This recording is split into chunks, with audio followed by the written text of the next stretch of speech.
We have one more citizen class that is not seen in demographics data, which are foreigners that wants to buy a property but they're not living here.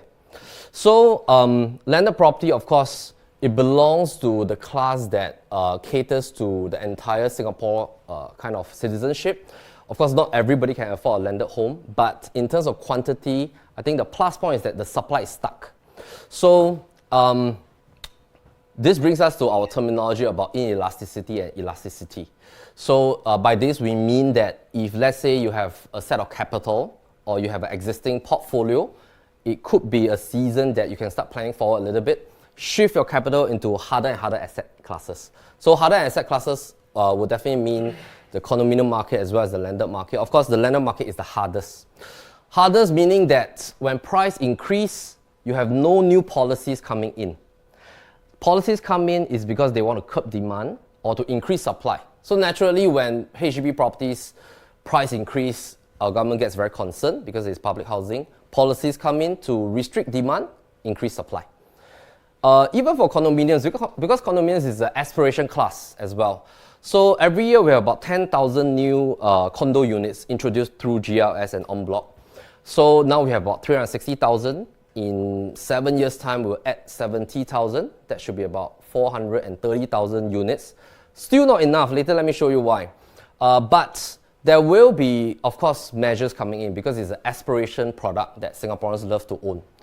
So to sum it up for this portion right here about hard and soft asset is to identify quadrant 1 and 2 asset classes.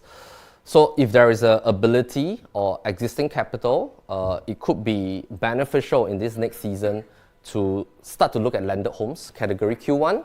If not, Q2 homes that has these characteristics that will allow a good rental coverage on your mortgage as well as a growth on the condo category. Because there are a couple of properties, even across all districts, that falls into Q3 and Q4. That means there has always been condominiums that has not appreciated for 10 years, even though they are freehold near good schools, 9, 10, 11. Later I'll show some examples.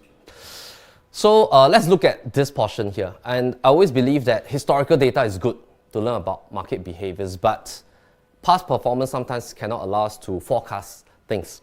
So let me share with you landed homes first 9 months. So first 9 months, what we have done is that we have segregated across different types of landed and the 28 different districts.